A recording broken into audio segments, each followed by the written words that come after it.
कल हम लोगों ने पढ़ा था refraction of light through spherical surfaces, जिसमें फॉर्मूला आया था n2 minus n one by r is equal to n2 by v minus n one by u, है ना। तो वो सिंगल सरफेस से था रिफ्रैक्शन ऑफ लाइट। अब हम लोग डबल सरफेसेस को कंबाइन करेंगे, दो सरफेस मिल करके रिफ्रैक्शन ऑफ लाइट करेंगे, फिर देखते हैं कैसा होता है। तो हम लोग का टॉपिक है अगला लेंस। क्या होता है ये? इसी में होते हैं दो सरफेस कंबाइन होते हैं। They are homogeneous and transparent medium surrounded by two refracting surfaces and consisted with prism is called as lens. ठीक है। ये एक होमोजेनस मीडियम होता है, मतलब हर जगह डेंसिटी सेम होती है। और ये ट्रांसपेरेंट मीडियम होता है ताकि लाइट रिफ्रैक्ट हो सके। ट्रांसपेरेंट नहीं होगा तो रिफ्रैक्शन ही नहीं होगा, है ना, तो फिर लेंस नहीं हो पाएगा। अब on the basis of shape and size dimension, lens are divided into two parts, convex and concave. Further convex is divided into three parts, biconvex, plano convex, convexo concave, है ना। Concave is also divided into three parts, double concave, plano concave, concavo convex. ठीक है। on the basis of behavior of their um, refraction of rays, lens further divided into two parts, diverging lens and converging lens. Concave lens आने वाली raise को diverge करता है और convex lens आने वाली रेज को कन्वर्ज करता है। वो पैरेलल आए चाहे जैसे भी आए उनको कन्वर्ज करेगा। ठीक है। अगर पैरेलल नहीं आएंगी तो दूर कन्वर्ज होंगी, पैरेलल आ रही हैं तो पास कन्वर्ज होती हैं। ठीक है। अब इसमें दो सरफेस हैं, सरफेस वन सरफेस टू, यहाँ भी सरफेस वन सरफेस टू। तो दो सरफेस हैं, दोनों का अपना अपना फोकल लेंथ होगा, तो दो फोकस होंगे यहाँ पर, F1 और F2, फर्स्ट फोकल पॉइंट और सेकंड फोकल पॉइंट। ठीक है। तो दोनों को देखते हैं पहले, focal length and focal points. First focal point, the point on the principal axis of any lens from which the incidenting rays or at which the rays seems to be incidenting becomes parallel to the principal axis after refraction is called first focal point। Figure से देखिए, principal axis पर वह point जहां से आने वाली incident raise या जहां पर आने वाली इंसिडेंट रेज रिफ्रैक्शन के बाद पैरेलल हो जाएं, रिफ्रैक्शन के बाद पैरेलल हो जाएं, उस पॉइंट को कहते हैं फर्स्ट फोकल पॉइंट। तो कॉन्वेक्स में F1 लेफ्ट में आ रहा है, कॉन्केव में F1 राइट में आ रहा है, याद रखिएगा। आगे देखिए। अब डेफिनेशन है सेकंड फोकल पॉइंट की। The point on the principal axis of any lens at which parallel incidenting rays meet or from which it seems to be coming out are called as second focal point। क्या मतलब? Figure से देखिए, convex lens, the point on the principal axis at which parallel incidenting rays meet or parallel incidenting rays seems to be coming out, इधर से इस point से निकलती हुई लग रही हैं, after refraction is called second focal point. तो कॉन्वेक्स में सेकंड फोकल पॉइंट राइट में और कॉन्केव में लेफ्ट में है। ठीक है। अब देखिए कुछ इसमें नेम होते हैं पॉइंट्स के, उनको देख लें। कॉन्वेक्स लेंस सरफेस दो हैं, S1 और S2, इन दोनों सरफेस के बीच से जाने वाली लाइन ऑप्टिकल एक्सिस। और फिर सरफेस वन का सर्किल ऐसे बनेगा, तो सरफेस वन का सेंटर राइट में आएगा जो कि यहाँ है सेंटर। सरफेस टू का सर्किल ऐसे कंप्लीट होगा, तो इस सरफेस टू का सेंटर यहाँ आएगा। और हमने देखा था कॉन्वेक्स लेंस में F1 इधर है, F2 इसका इधर है, और कॉन्केव लेंस में अच्छा, इस एक्सिस को बोलते हैं प्रिंसिपल एक्सिस और इसको ऑप्टिकल एक्सिस। कॉनकेव में भी उसी तरह से है, सरफेस वन सरफेस टू, तो सरफेस वन ये है तो C1 इधर, सरफेस टू इधर है तो C2 इधर, ठीक है। बाकी ऑप्टिकल एक्सिस, प्रिंसिपल एक्सिस और F1 F2 तो पता ही है, और डिस्टेंसेस को हम लोग स्मॉल f से दिखाते हैं। नेक्स्ट है formation of images by lens. ये क्लास 10th में भी पढ़ाया गया है आप लोगों को, इमेज फॉर्मेशन कॉन्वेक्स लेंस और कॉनकेव लेंस के द्वारा, है ना। इसको आप लोग अपने 10th की किताब से देख करके और इसको याद रखिए, ठीक है। हम लोग आगे देखेंगे लेंस फार्मूला। इससे पहले आप लोगों ने क्लास में पढ़ा है मिरर फार्मूला, और 10th में भी पढ़ाया गया है 1/f is equal to 1/v plus 1/u होता है मिरर फार्मूला। लेंस में देखेंगे क्या होता है formula, relation between focal length, image distance and object distance of a lens is called lens formula, ठीक है। तो देखिए क्या फार्मूला होता है। एक कॉन्वेक्स लेंस, दो फोकस होंगे, इधर f और उसका double 2f, optical centre, optical axis और प्रिंसिपल एक्सिस जहाँ कट करते हैं उसको बोलते हैं ऑप्टिकल एक्सिस, और एक फोकस इधर है, इस लेंथ का डबल, यहाँ से यहाँ तक की लेंथ इस लेंथ की डबल है तो इसको बोलते हैं 2f, ठीक है। अब देखिए अगर हमने ऑब्जेक्ट को यहाँ रखा तो आपको पता है इमेज 2f और इन्फिनिटी के बीच में यहाँ बनेगा और उससे बड़ा बनेगा ऑब्जेक्ट से। तो ऑब्जेक्ट को हमने a और b बोला, ए बी, तो इमेज हमारा a डैश b डैश, ठीक है।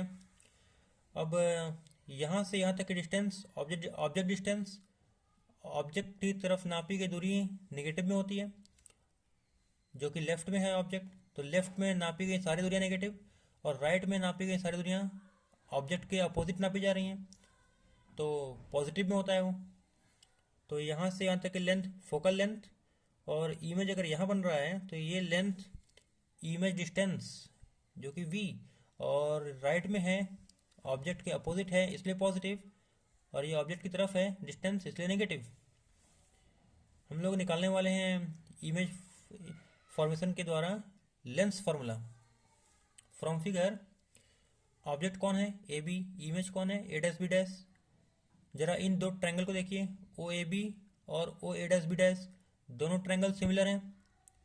कैसे हैं सिमिलर, जरा देखें, ओ ए बी और O A dash B dash 90 degree 90 degree, दोनों का एक एक एंगल सेम हो गया।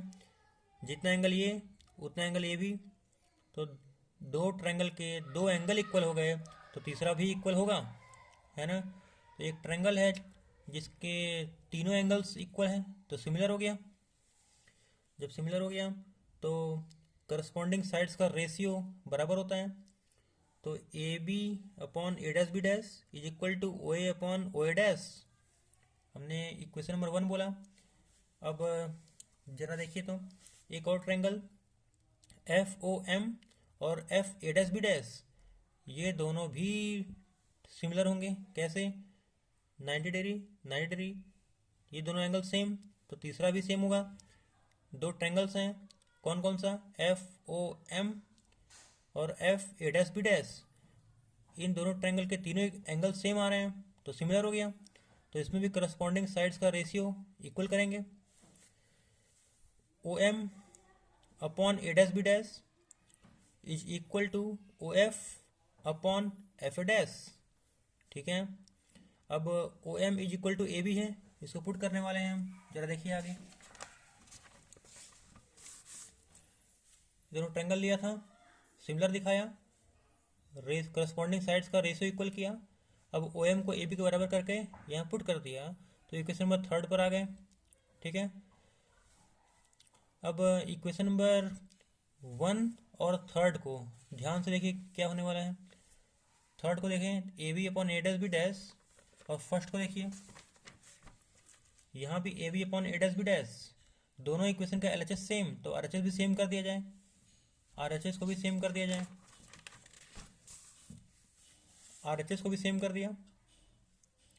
फ्रॉम फिगर जो ओ ए है वो हमारा ऑब्जेक्ट डिस्टेंस है तो minus u, O A dash image distance है तो प्लस वी, और ओ एफ फोकल लेंथ है प्लस एफ, और एफ ए डैश क्या है ज़रा देखिए,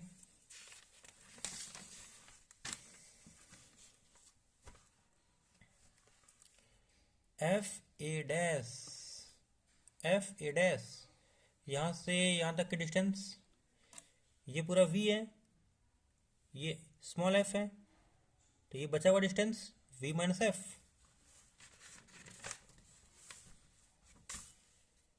तो जो एफ ए डैश है वो वी माइनस एफ, और राइट में है इसलिए पॉजिटिव में, ठीक। इसको बोला हमने इक्वेशन नंबर 4। और फिर जरा देखिए फ्रॉम इक्वेशन नंबर 4 से अब ये सभी वैल्यूज़ हम लोग इक्वेशन नंबर 4 में पुट करेंगे। ओ ए के प्लेस पर माइनस यू या minus u, O A dash की जगह प्लस वी, ओ एफ की जगह plus f, F A dash की जगह प्लस में v minus f. Sign convention use कर रहे हैं हम यहाँ पर। अब क्रॉस मल्टीप्लाई करेंगे, क्रॉस मल्टीप्लाई किया तो माइनस यू वी, फिर minus minus plus u f is equal to plus v f on dividing by u v F in both side. You v F से तीनों दोनों तरफ डिवाइड कर दिया तो ये मिला। अब यू वी और यू वी कट जाएगा, माइनस 1/f बचेगा, यू एफ कट जाएगा, 1/v बचेगा, एफ वी कट जाएगा तो 1/u बचेगा। अब 1/u को उधर भेजे, 1/f माइनस 1/f को उधर ले आए तो ये उधर जाके प्लस में हो गया, तो 1/f is equal to 1/v minus 1/u। This is the relation between focal length and image distance and object distance formed by the lens, any lens, कोई भी लेंस हो उसके द्वारा इमेज बन रहा है। तो focal length, image distance, object distance में ऐसा रिलेशन होता है, ठीक है। चाहे वो ऑब्जेक्ट कहीं भी हो, इमेज कैसा भी बन रहा हो, कोई भी लेंस हो, ये फॉर्मूला वैलिड होता है, ठीक है।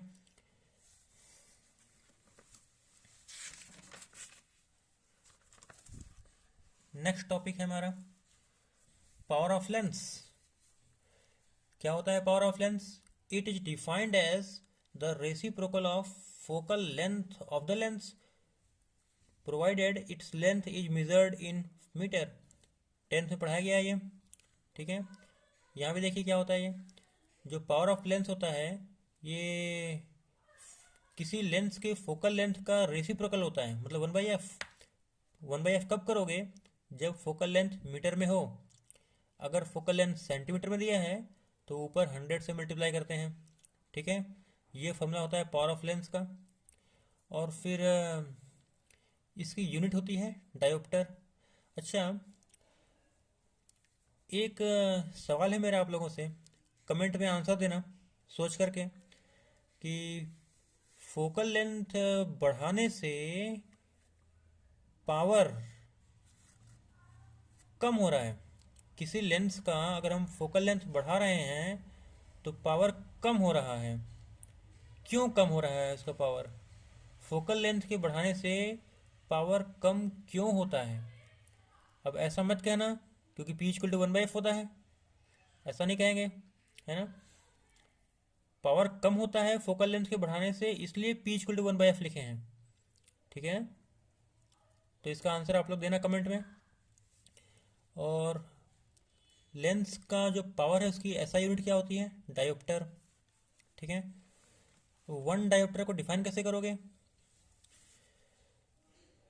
P इक्वल टू 1/f होता है। अगर फोकल लेंथ 1 मीटर हो जाए तो पावर कितना हो जाएगा? 1/1, दैट इज 1 डायोप्टर। मतलब if the focal length of a lens is 1 metre then its power is called as 1 dioptre, ठीक है। अब नेक्स्ट क्लास में हम लोग लीनियर मैग्निफिकेशन देखेंगे, ठीक है। और आप लोग का होमवर्क ये है कि आप लोग रिफ्रैक्शन ऑफ लाइट के क्वेश्चन लगाओगे थ्रू स्फेरिकल सरफेसेस और लेंस फॉर्मूले पर क्वेश्चन लगाओगे, ठीक है। और पावर ऑफ लेंस पे क्वेश्चन लगाना। नेक्स्ट क्लास में लीनियर मैग्निफिकेशन शुरू करेंगे। Thank you.